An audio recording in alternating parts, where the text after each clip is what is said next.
Welcome, everybody. We're here today to talk about one of our favorite topics, website or internet and technology security. Specifically, we're going to talk about the library website and some of the threats, some of the opportunities, and some of the things that we can do to protect our websites and keep us all secure. I did do a session just earlier last week about website plugins, and I detailed a case scenario in that one about a website hack that we experienced in October. If you want the full details on that, I highly recommend going back and looking at the plugins. Because the hack came through a plugin, well, you talked about it there, I would recommend that you go back and review the plugins training, because that is going to be one of our major concerns and sources for potential website vulnerabilities. So welcome to Website Security, and who would hack a library website anyway? Let's begin. So today we're going to talk about understanding the motivations for the bad actors that want to cause a website compromise, but then also to balance that out, the opportunities and the potential for technology glitches that can cause website errors that sometimes can feel like an attack or a compromise, but in the end, it actually just is a failure of technology in general. We're building up a very complex world as technology is involved in it, and frankly, the more parts you put on a car, the more likely that part is to break. So it's we're not working with the Gopher Internet of the late 1980s or early 1990s. We are working with a very complicated polar Jenga tower of internet things, and sometimes things just break. But then when it comes back to the bad actors who actually want to break our things, we want to understand the methods that they use to gain access to a website. And then we're going to talk about how to defend against and respond to bad actors and bad technology, what your role is as a library website manager, and what our role is as Lean Wisconsin in supporting you in defending and maintaining a healthy website. So there's a question: why hack a library website? Frankly, they don't care. They're not hacking a library website. They aren't targeting library websites specifically, but they're just going to look for low-hanging fruit and easy places to get into wherever they can get it.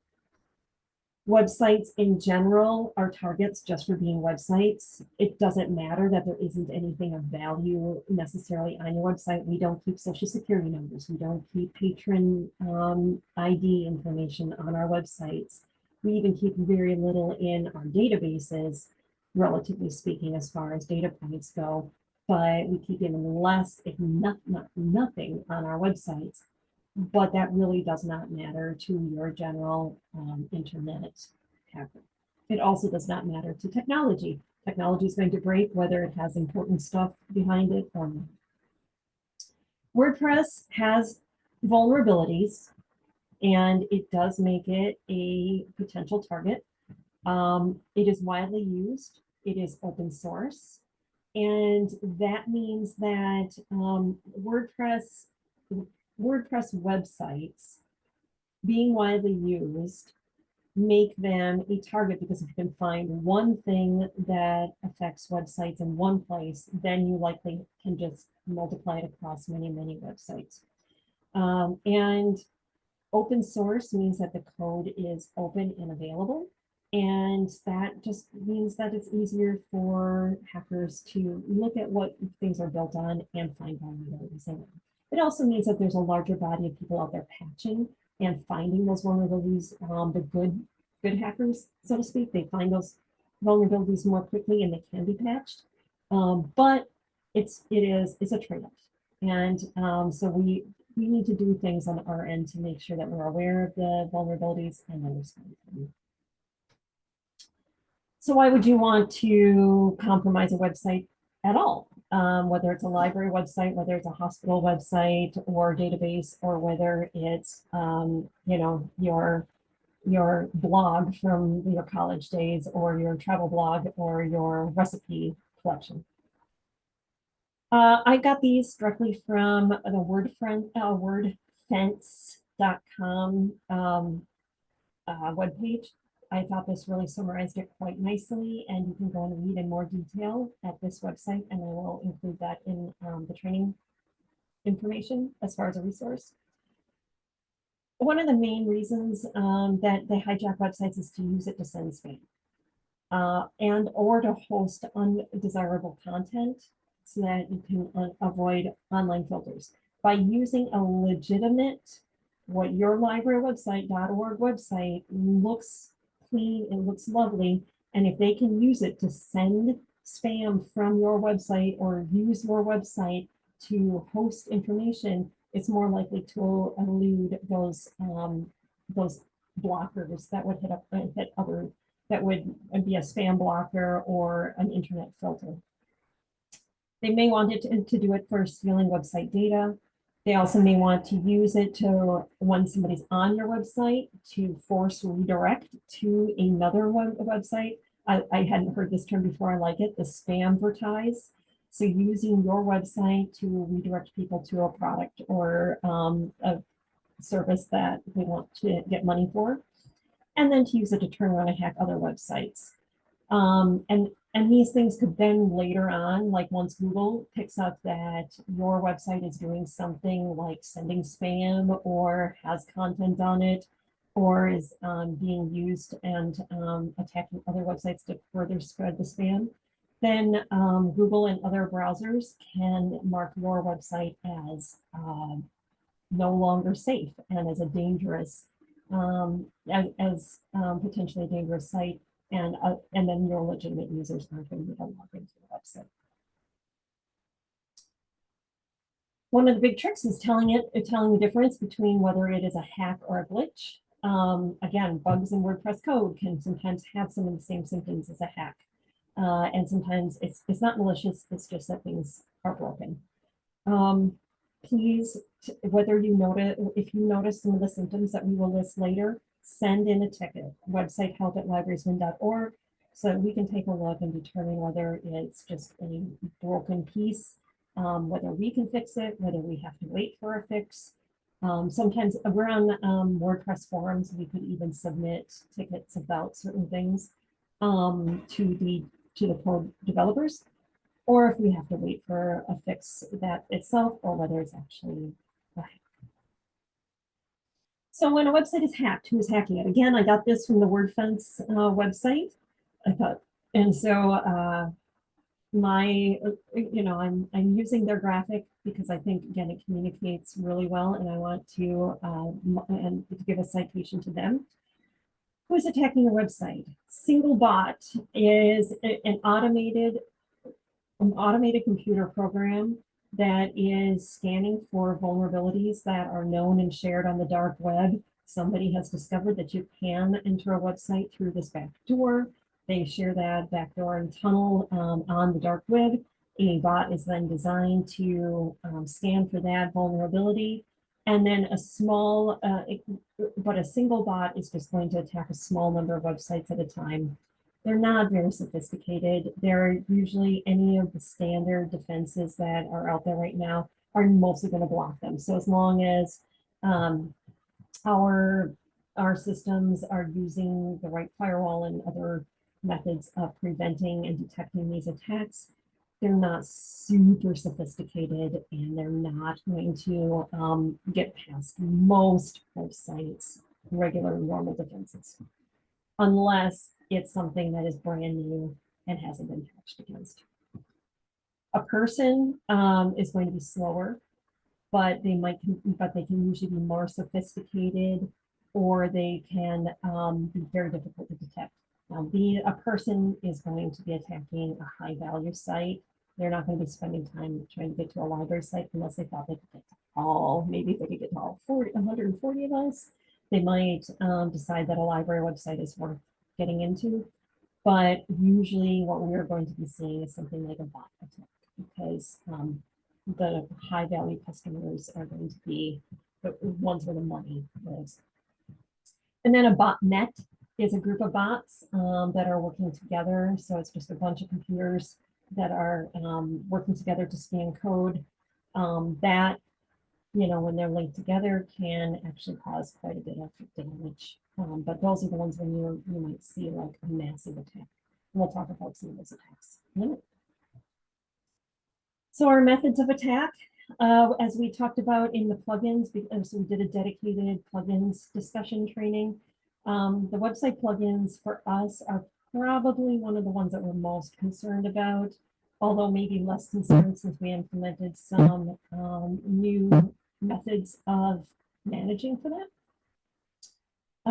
Please go ahead and surf on over to our training page and the whole rundown on plugins for details. And there is a video training video on this posted if you haven't seen it yet.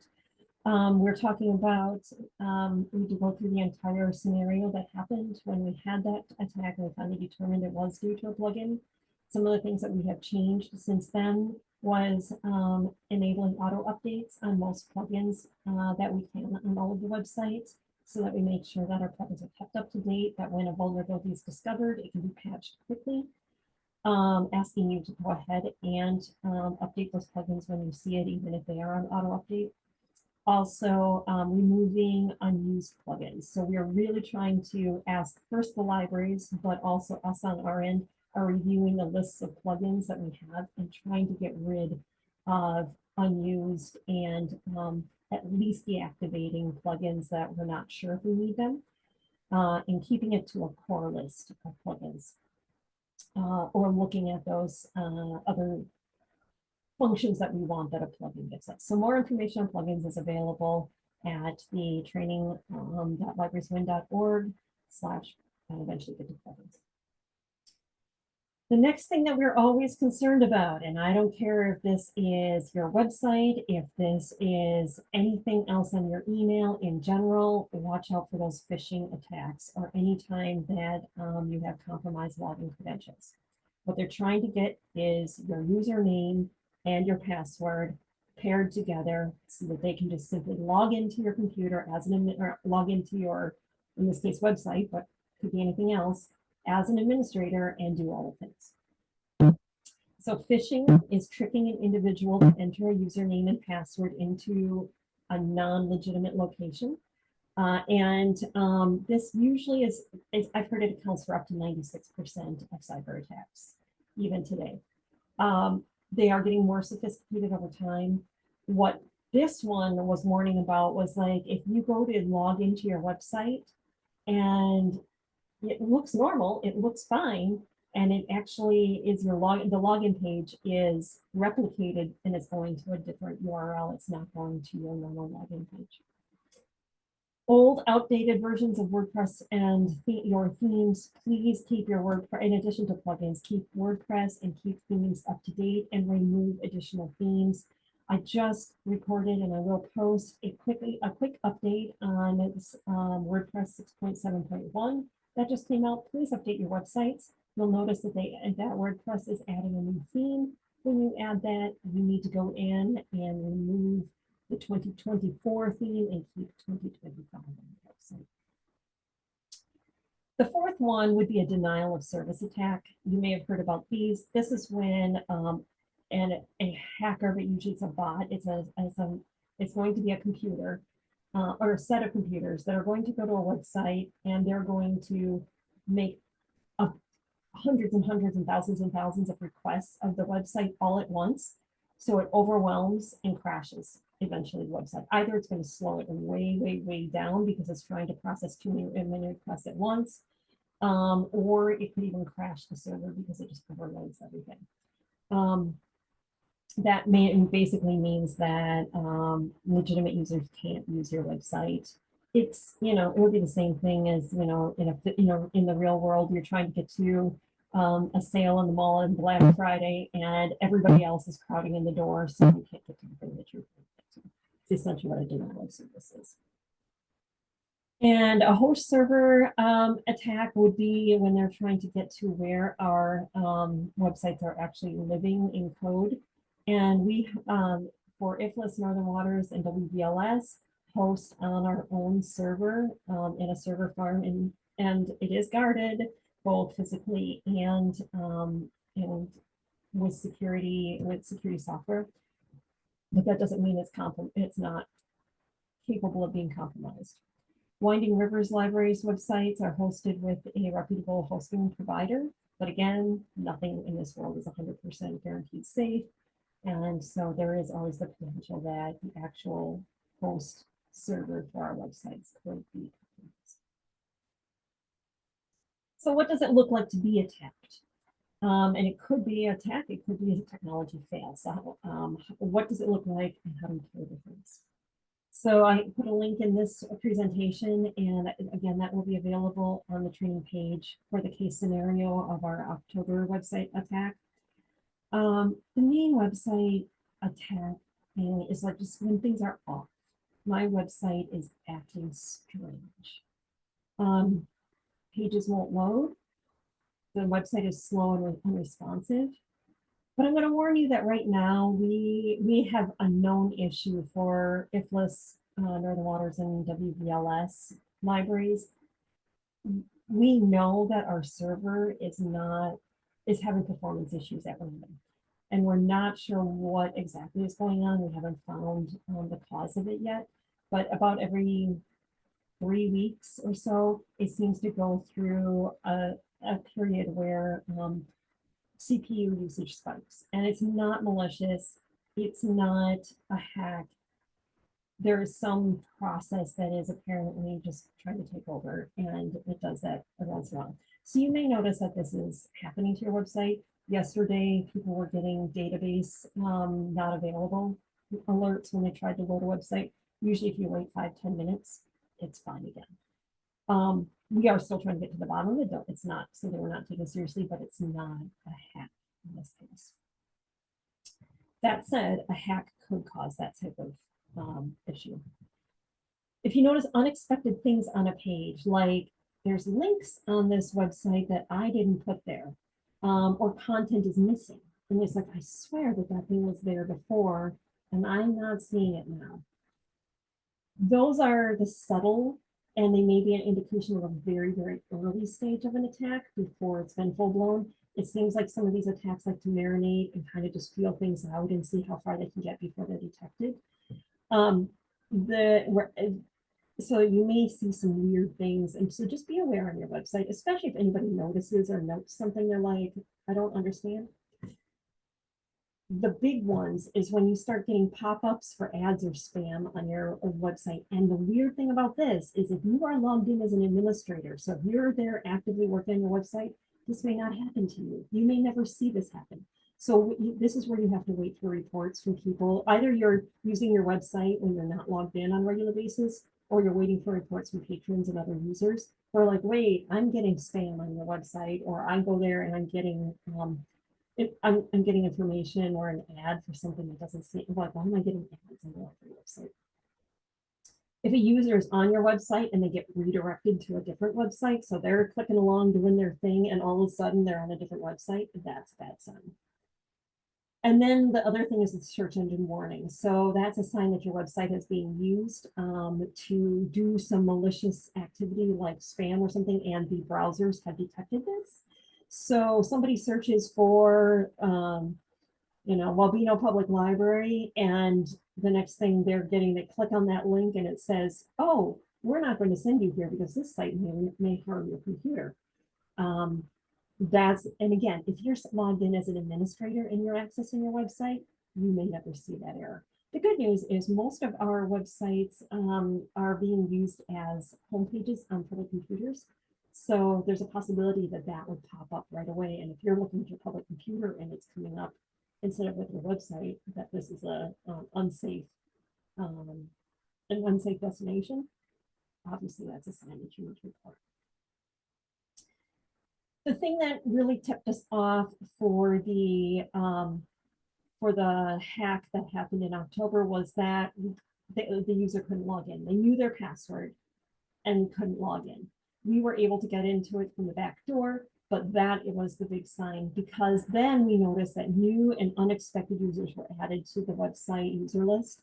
and we couldn't remove those and we couldn't block them.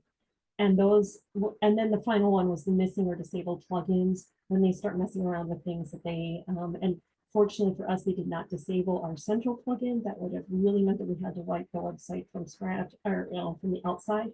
We were able to still maintain control from the inside, but that would be the other side of the website. So how can you protect your website? I know it's very easy to have a username and a password, save it in your browser, and never change it. Probably this is fun, but it is a good practice to review your password, make sure it is a strong password. And by strong password, there aren't really a lot of rules for your website password, but I personally recommend just using a phrase. It doesn't even have to have a lot of characters or numbers or capitals or anything. If you have a sentence that all run together and that's your password, that's actually a very strong password. So 14 to 16 characters, several words all in a row. Like the sunlight is blinding me in my eyes right now. That could be a good strong password. I don't, if you need to use numbers because they make the rules about that, but the longer the password, the more secure it is and not easy to guess. Don't get phished. It's not just your email. It could just be that instead of signing into your admin login page, that they've changed the hyperlink and they've redirected you to I'm going to steal your password.com/WordPress login, and it still looks like your WordPress login, but the link is not the same thing. And right there, they got your username and your password right like that. So always glance up at the address bar when you're logging in, just to be sure. Especially if it's asking you for your information and you know you've got it filled in and saved in your computer. If it's not autofill, stop and look. And again, anything that just is off, stop and look and see, is this really where I'm supposed to log in? And then go ahead and log in. Keep your library website's admin users list up to date. We have a lot of people where libraries are people coming and going from their libraries. You may have new employees coming in. You may have a departing employee. It's really good to report people who are departing to us, or to make sure that you either if they have their own account, remove that account. If you don't know how to do it, send in a help ticket to websitehelp@librarieswin.org. If you share a login with multiple staff and you're all logging into your website, change that password in when an employee leaves. We love to think that everybody's leaving on great terms and we're all going to be friends. The other thing that could also happen is that that person had your website credentials on their personal computer at home, and their personal computer gets hacked, even though they're not an employee anymore. If you change that password, your new information is going to be safe. So just, again, keeping in mind that things can happen, change the password when somebody leaves employment. And keep WordPress, your themes and plugins up to date. Again, that I can't recommend enough, double checking that the plugins blog post, just to keep everything up to date on your website. That's going to be your first and best defense after having a good password. Things that you can do once and just make sure they're done. Turn off and leave commenting off on your website. 99%, 99.9999% of comments left on a library website are spam. I think we've gone through everybody's website and turned commenting off, but every once in a while, and I did yesterday, I found another one where commenting was turned on again. I don't know if WordPress updates sometimes turn it on. I don't know if you've just missed people. Nobody seems to have, keep your commenting. If you're going to have interaction with your audience and your community, keep that on social media. There's processes for managing spam there. Otherwise, everything that ends up on your website is just going to be advertisements for hormones that, frankly, nobody in your library needs to get through your library. Don't allow guest posters. This is one, as a library director, I was sometimes flooded, it felt like, with requests to provide a guest article or to have a guest presence on my library website. A lot of times it was like, mybesthomehealthcare.com, emailing me saying, I love your website and we would love to submit an article about how elders in your community can get home care locally. Well, first off, I'm like, I'd love to know what you have because we don't have any information on that. But it just means that it could be a legitimate business attempt, but it could also be an attempt at spamming your website. I would always just say no or ignore them, send them to spam. You do not have to respond to those emails, as nice as they are. Adding a guest poster account to your website is a big no-no. Only library staff or those who are actively working on your website, don't create accounts for somebody to be able to add guest posts on your website. And then if they put a link in their email, don't just add that to your website either. It may look legitimate now, but it could possibly be a redirect to spam, the spamvertise thing later on. So always vet your resources before you add it. Local resources are fine. I generally stay away from anything that isn't a local county or community resource. Remove plugins you don't use and remove inactive themes that you don't use. We keep the Divi theme or the Divi child theme if you have one, and then usually one extra backup theme. WordPress has their default every year. They send out a new one, and that's the update right now. It's like you've just gotten the 2025 theme. Once you update to WordPress 6.7, you can remove the 2024 theme. So just keep it to Divi and one extra theme. Set all plugins to auto update and always run plugin and theme updates when they are prompted. And finally, don't add code that you're not 100% confident in. I just was in the session right before here, we were talking about adding an e-newsletter sign up. That is a legitimate piece of code to add because it comes from, in this case, it's Constant Contact, but MailChimp has it, MailPoet has it. Code from trusted resources, that's okay to add to your website. If you're not 100% confident in where this code is coming from, for widgets, features, plugins, from sources that, maybe it's like, oh, it sounds cool. It's a Facebook code, so I can have Facebook show up on my website. Stop. Send us a request. Let us take a look at it. Code like that can, at the very worst, actually be a vector of compromising your website.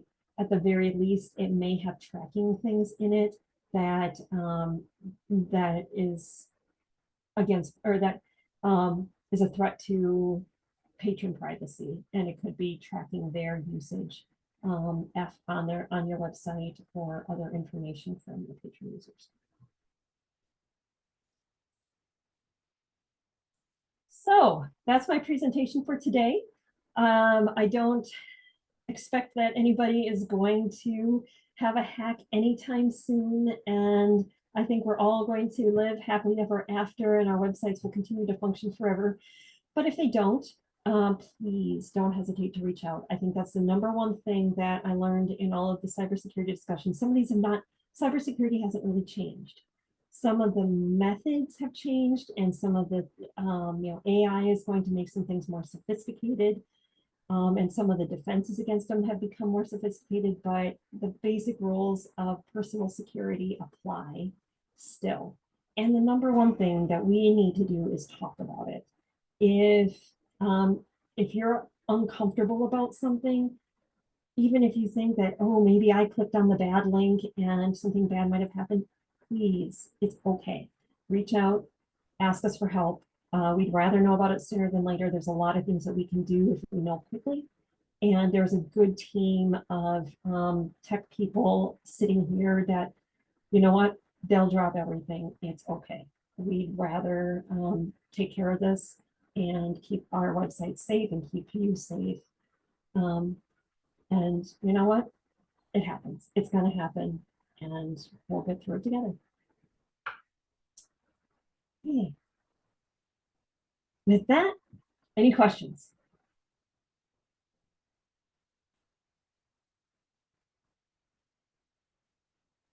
See, I promised you 30 minutes today. So If there aren't any questions, we can end early and I can get the recording posted.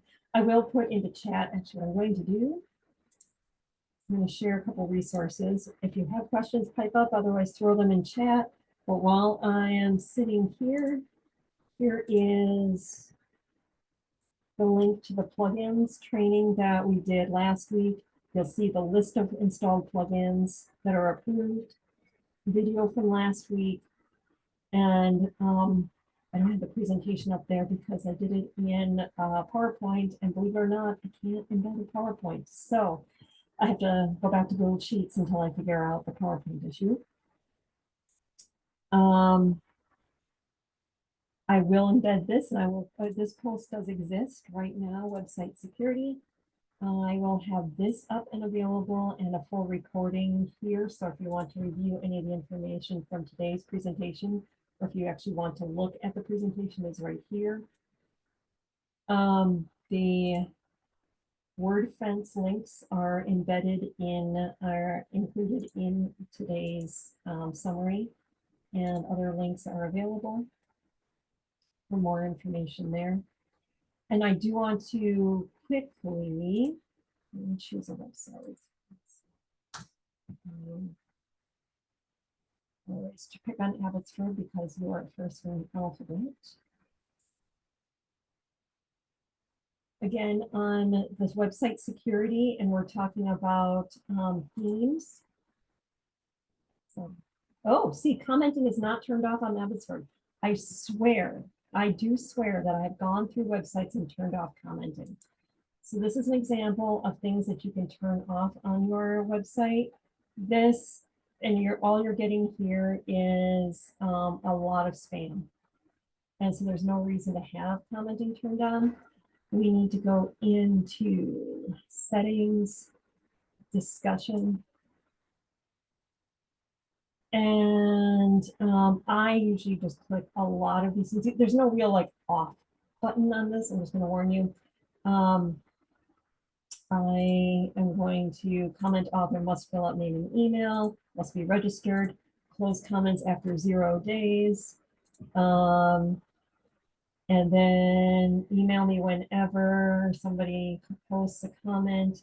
Comment must be manually approved, must have two, contains one or more links. So I just basically lock it down as much as I can and then save those changes. And that will turn off commenting as best as we can on websites. Secondly, themes.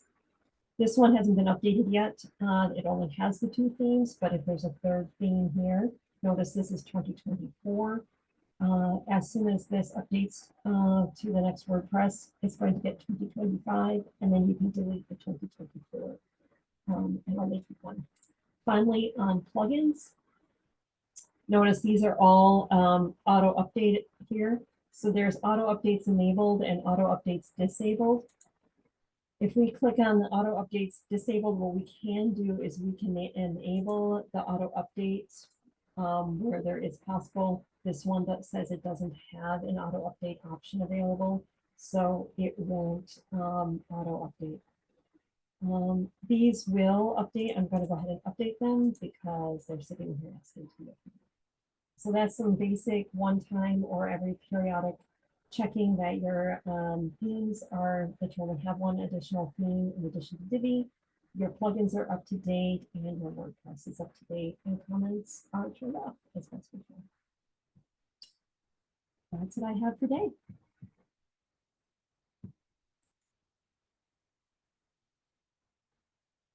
Stop the recording now.